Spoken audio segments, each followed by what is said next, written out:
sejagat raya dan tiada duanya. Salam sehat dan tetap semangat. Oke, materi hari ini adalah tentang menghitung break even point atau disingkat BEP. Ya. Oh ya, Ibu belum menyapa kalian ya. Semoga kalian tetap sehat ya. Are you ready to study now?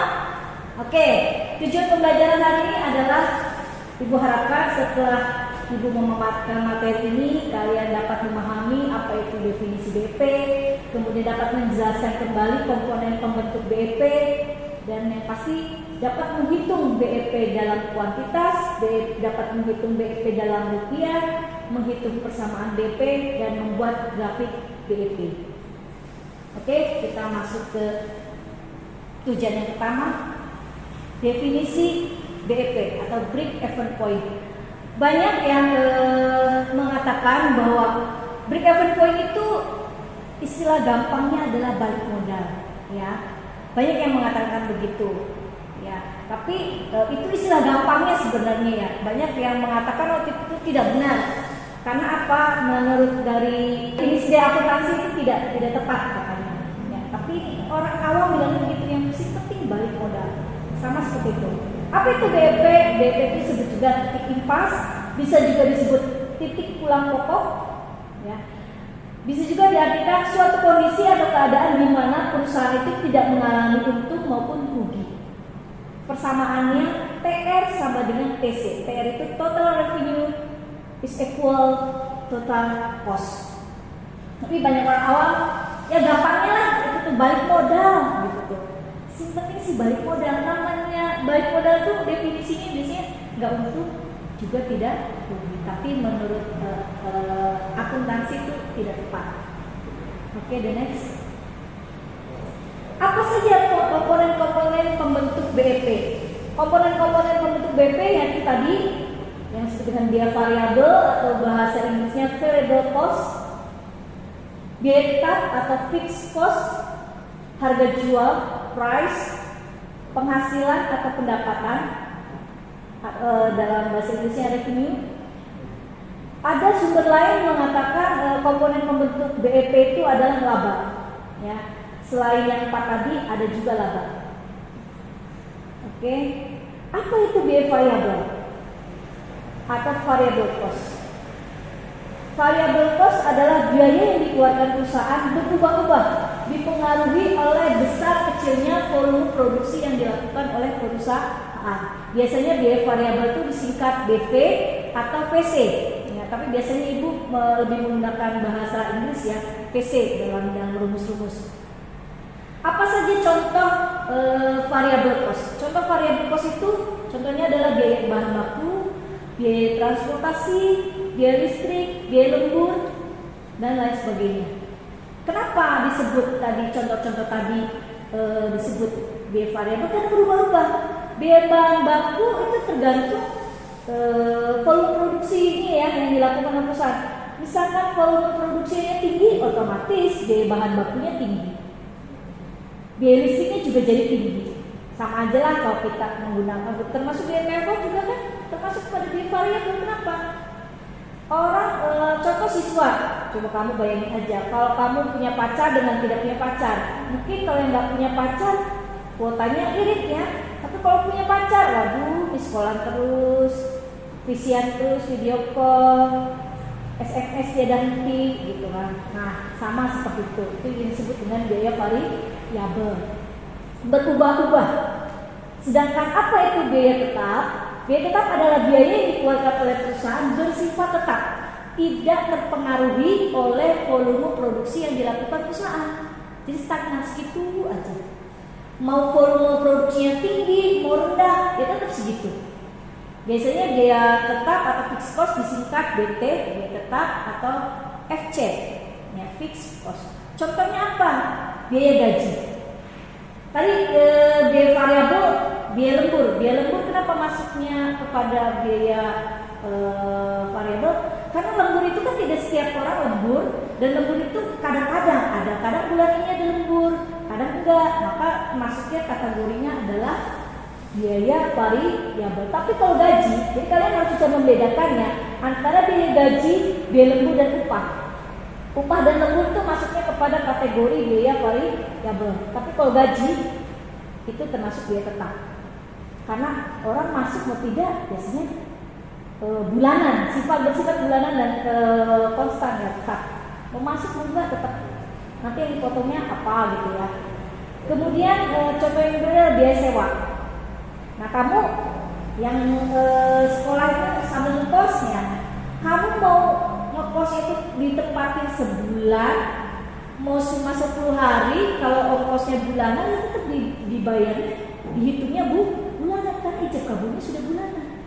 Atau kalau biaya sewanya per tahun, mau dipakainya hanya berapa bulan, tetap dihitungnya 1 tahun, tidak peduli.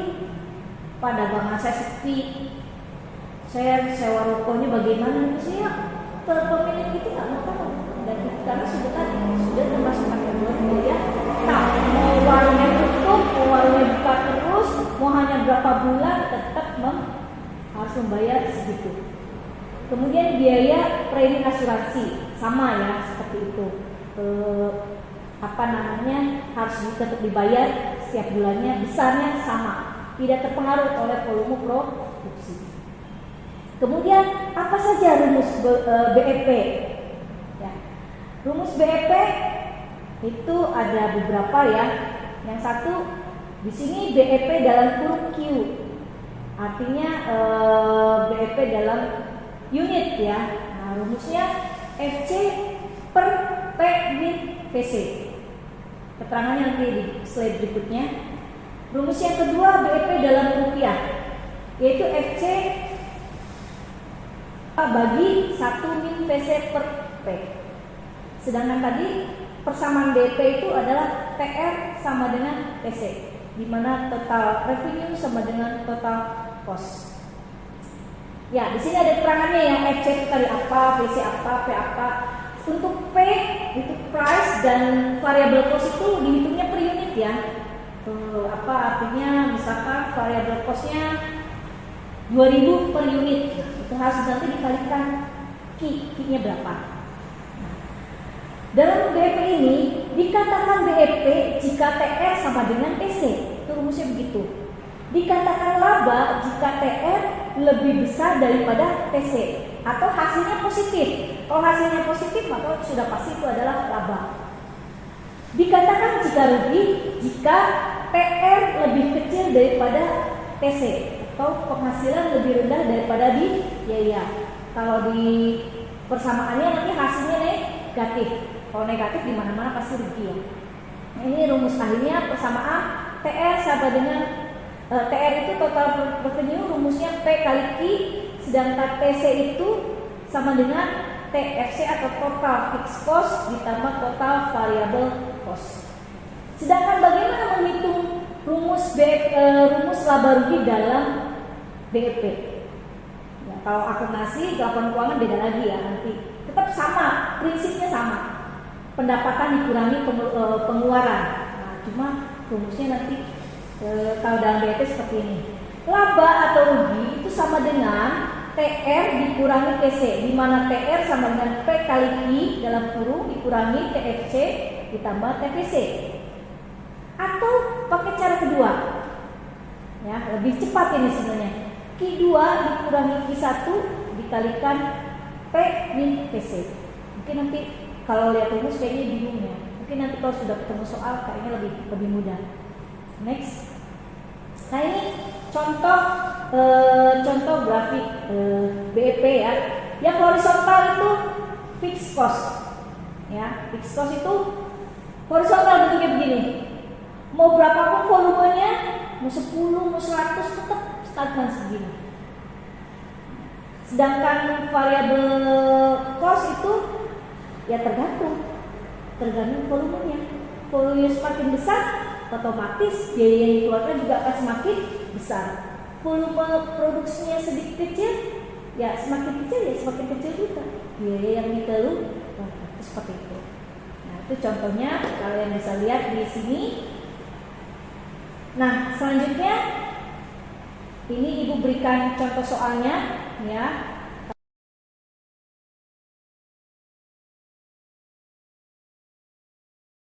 Kalian silakan silakan baca. Gunakan tadi rumus-rumus yang tadi sudah Ibu berikan.